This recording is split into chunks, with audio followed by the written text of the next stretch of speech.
Hello children.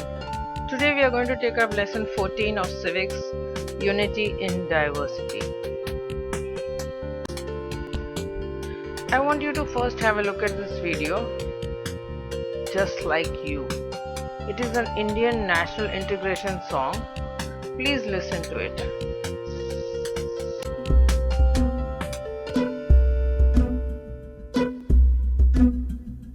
My name is Madhavi, I'm from Alleppey. My name is Madhavi, I'm from Alleppey. I speak Malayalam, but I'm just like you.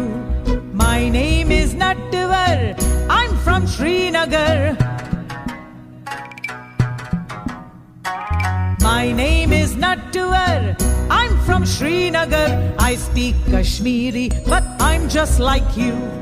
My name is Shubhrata, I'm from Kolkata.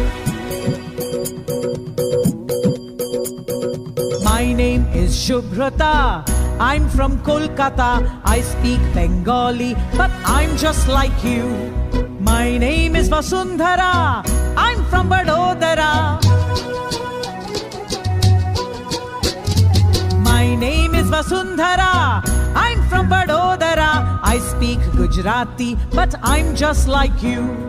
My name is Shamsher, I'm from Ajmer. My name is Shamsher, I'm from Ajmer. I speak Urdu, but I'm just like you. My name is Arundhati, I'm from Guwahati. My name is Arundhati, I'm from Guwahati. I speak Assamese, but I'm just like you. My name is Benjamin, I'm from Panjim.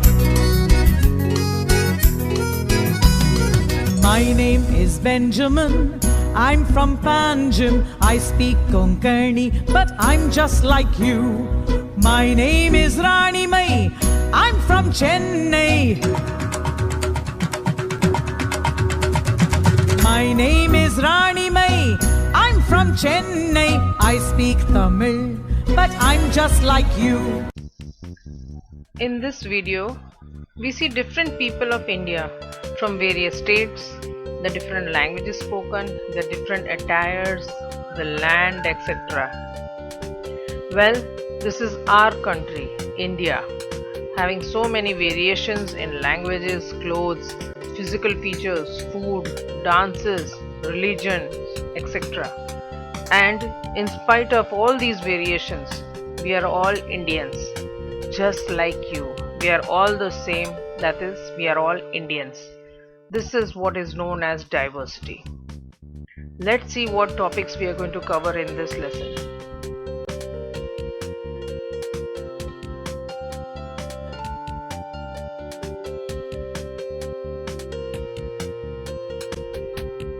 Just an overview of what we are going to cover today. First is diversity in India. Second topic is going to be unity in diversity.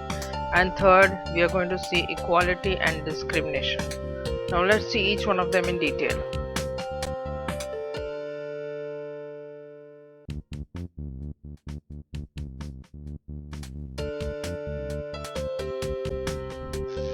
We understood the meaning of diversity through the video. So here we can give the definition of diversity as difference among people on the basis of religion, language, eating habits, etc. We know that India is a highly diverse country. A person may follow a particular religion while another person may follow another religion. Followers of almost all major religions of the world live in India. Followers of different religions are different in many aspects like customs, festivals, beliefs, eating habits and traditional costumes. The huge diversity makes out our country rich in terms of cultural differences. Again, you have different people speaking different languages. And even if they speak the same language, different people among them may be speaking the same language in different accents. People show diversity again in their eating habits as well. Some people eat non-vegetarian food while others eat vegetarian food. For example, the people from Gujarat are vegetarians. On the other hand, majority of the people from West Bengal are non-vegetarians. All this makes India a diverse, highly diverse country.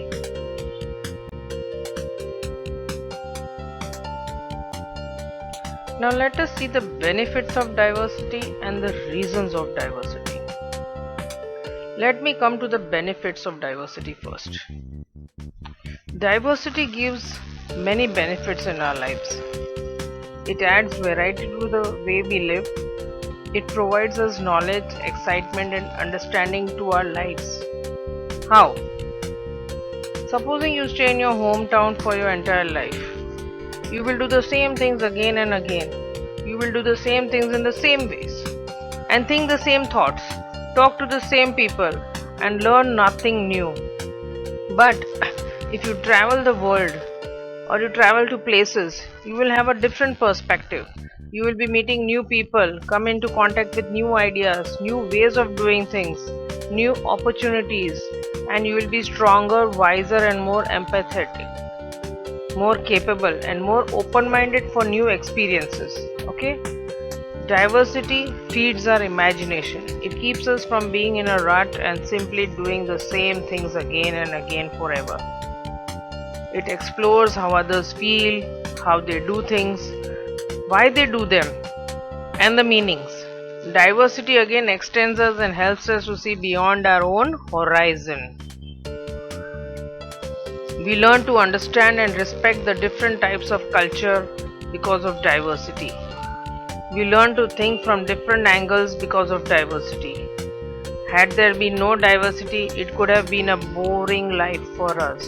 So you see, there are a lot of benefits of having diversity. Let us go to the second point. Let us understand the reasons of diversity. We'll divide them into two. It is basically diversity is influenced by two main factors: historical factors and geographical factors. Let us see the influence of geography on diversity. Geography has great influence on various aspects of our life.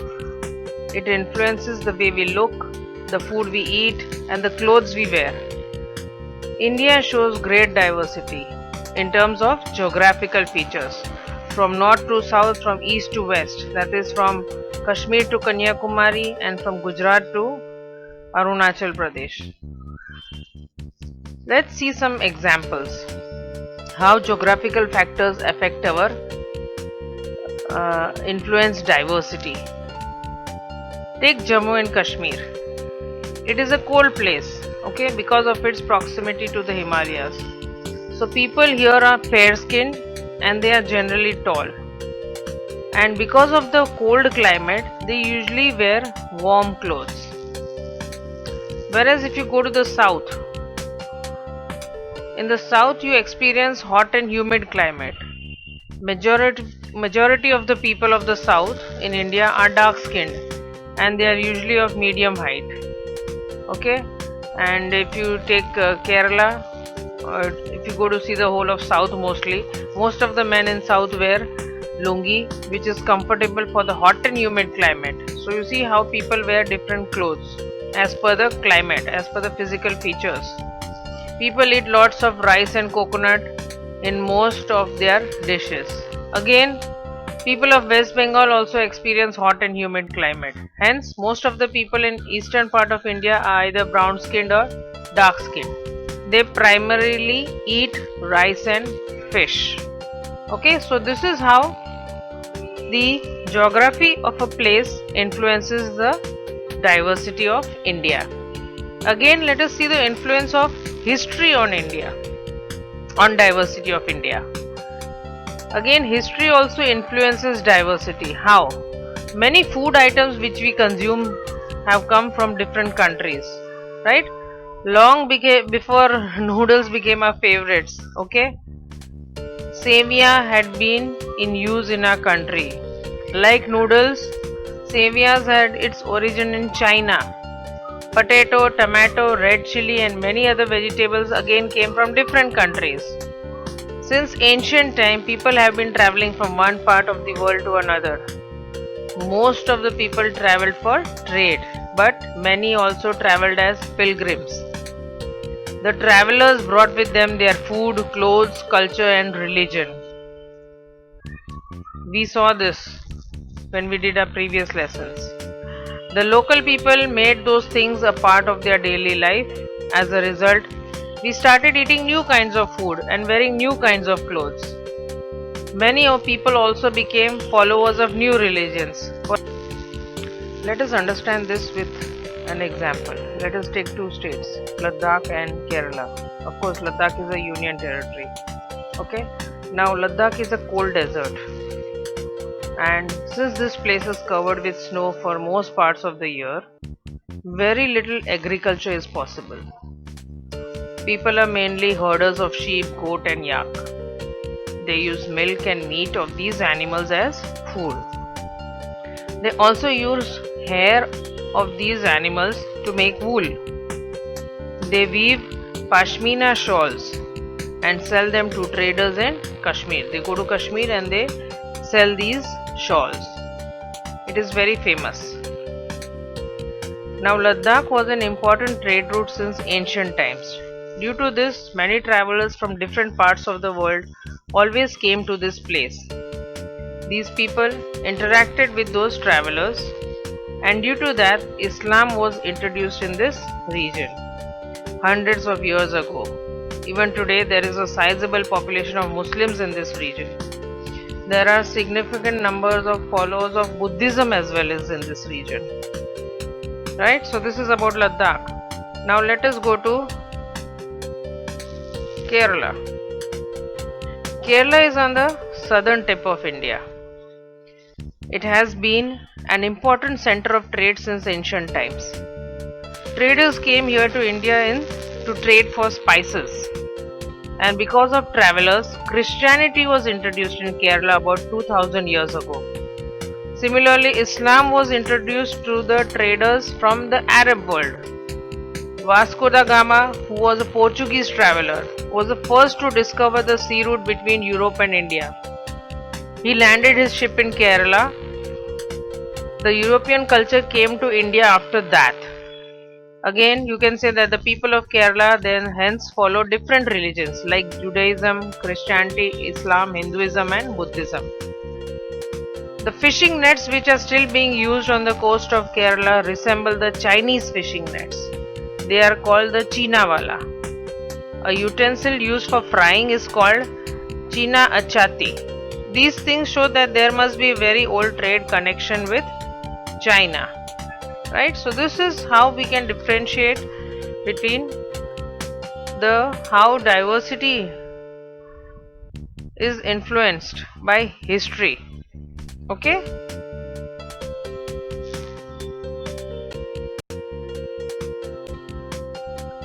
Now let's come to the second topic, unity in diversity. Do you know the term unity in diversity was first coined by Jawaharlal Nehru? Yes, he coined this term because diversity proved to be the strength of our country. When the Britishers came in India, they thought it was easy to rule a diverse country like India. They even tried the divide and rule policy, but our struggle for freedom proved them wrong. Most of the people of India opposed the British rule irrespective of religion or cultural differences.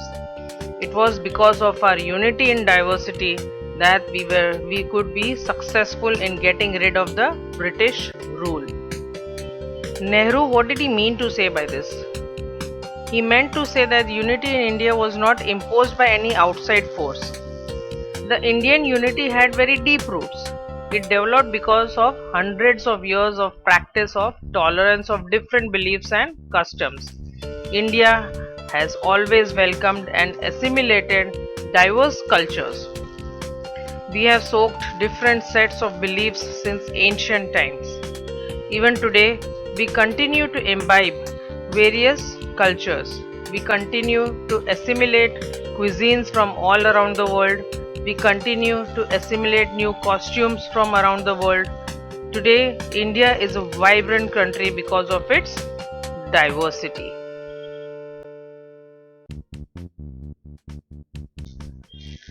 Coming to our third topic, discrimination and equality. Let us take the first topic, discrimination, under which we'll understand the meaning and the different types of discriminations.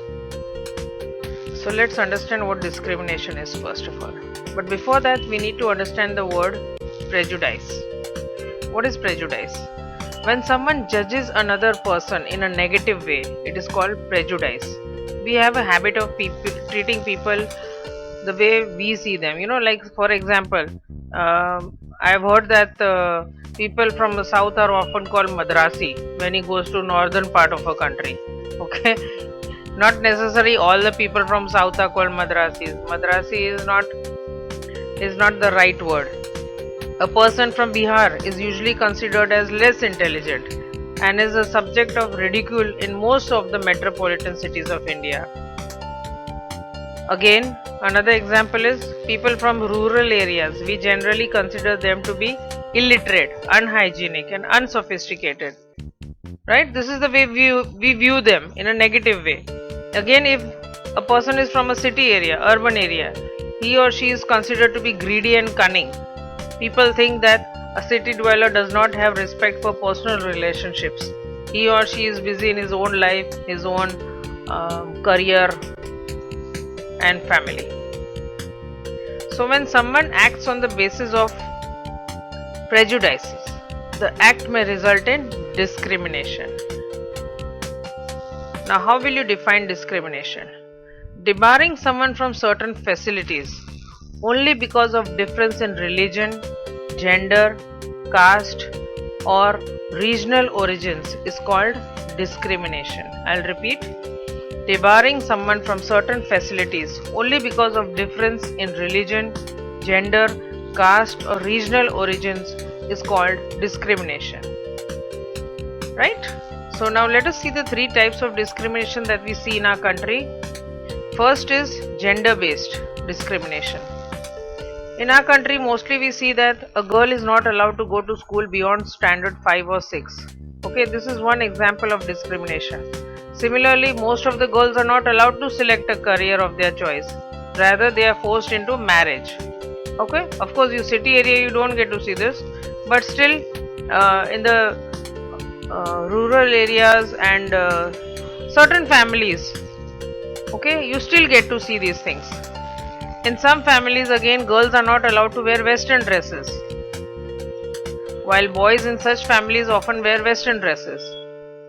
I have seen this even today.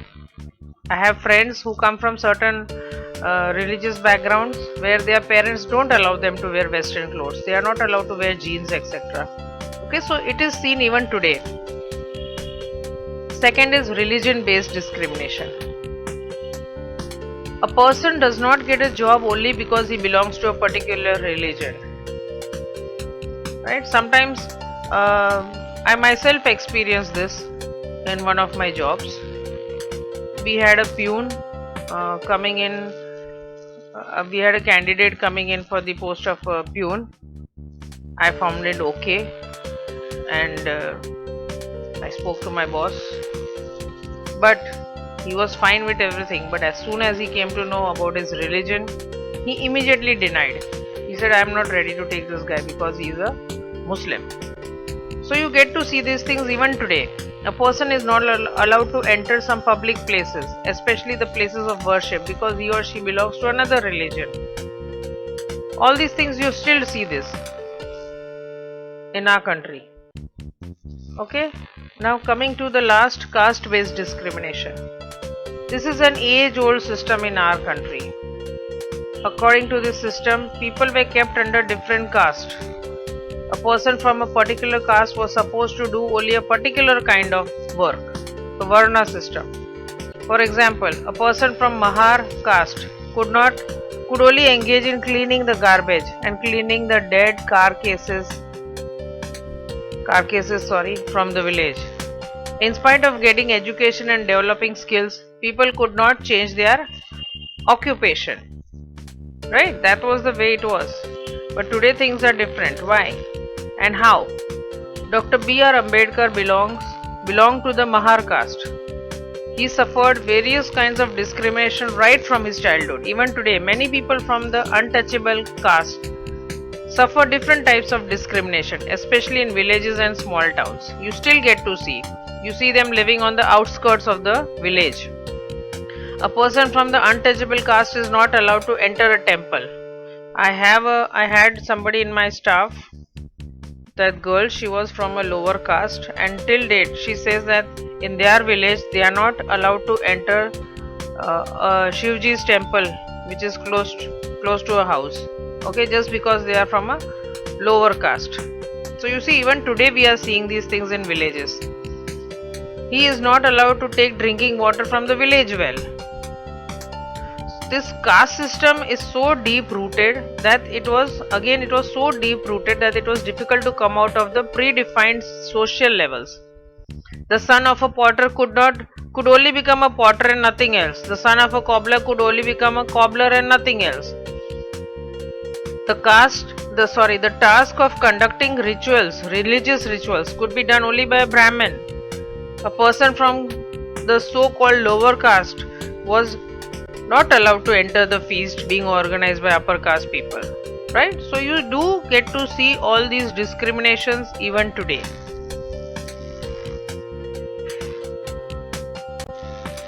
But now the right to equality is granted to everybody, so all the people get equal opportunity, justice and status. RTE has given the right to free and compulsory education to children. So everybody has got an opportunity of primary education. Government has enhanced the educational and infrastructure facilities like village roads, primary health center, electricity, drinking water, etc. for the community development. Again, equal opportunities are granted to women according to the constitutional provisions so that their honor and respect can be maintained. Because of getting constitutional right, people follow their own religion, speak their own language, celebrate their own festival. Discrimination is decreasing after independence. Some seats are kept reserved for the people of certain caste in the election of Gram Panchayat to Parliament. Same thing is considered in the matter of jobs also, if you go to see government jobs. Hostels, scholarships and schemes of financial assistance for the students again are implemented so that all can get the opportunity for the further development in social, economic, cultural and political fields. But let us come to one more topic: discrimination between boys and girls. Gender inequality has been a social issue in India for centuries. That is, in many parts of India, the birth of a girl child is not welcomed. This is a known fact. Okay, this discrimination starts from even before the girl child is born, and sometimes she is killed as a fetus. And if she manages to see the light of the day, she is killed as an infant. Again, patriarchal norms have marked women as inferior to men. A girl child, that is considered a burden, and she is often not even allowed to see the light of the world. It is hard to imagine that this state of affairs in the 21st century, when women have proved to be strong leaders in every possible field. From wrestling to business, the world has been revolutionized by exceptional women leaders in the fields that were until recently completely dominated by men. But in spite of such progress, even today, the girl child is discriminated against in most Indian households. The birth of a baby boy is celebrated with great pomp and ardor, but the birth of a girl child is received with dismay. And this discrimination continues in every aspect, be it education, be it health, protection or participation. The girl child is always treated unequally. Indian society still hasn't awakened to the importance of empowering the women. Even if you see your classroom, the number of girls ratio of boys and girls is, if you see the ratio of the boys and the girls in our class, we always see the ratio of girls is less, right? So the need of the hour is to make a change in the mindset of the society and destroy the prejudice that damage the future of the girl child. But of course, with the rising level of education, this discrimination is gradually decreasing. Like I said before, we are seeing women in every field, and they have revolutionized every field, themselves in every field. In India, again, many programs have been implemented since 1980 to ensure that women receive equal status, equal education and security. Like for example, strict laws have been framed to prohibit child marriages, dowry system, etc. Again, laws have been framed even to ensure equal ownership in family property. Many such efforts have been made to remove the differences towards women.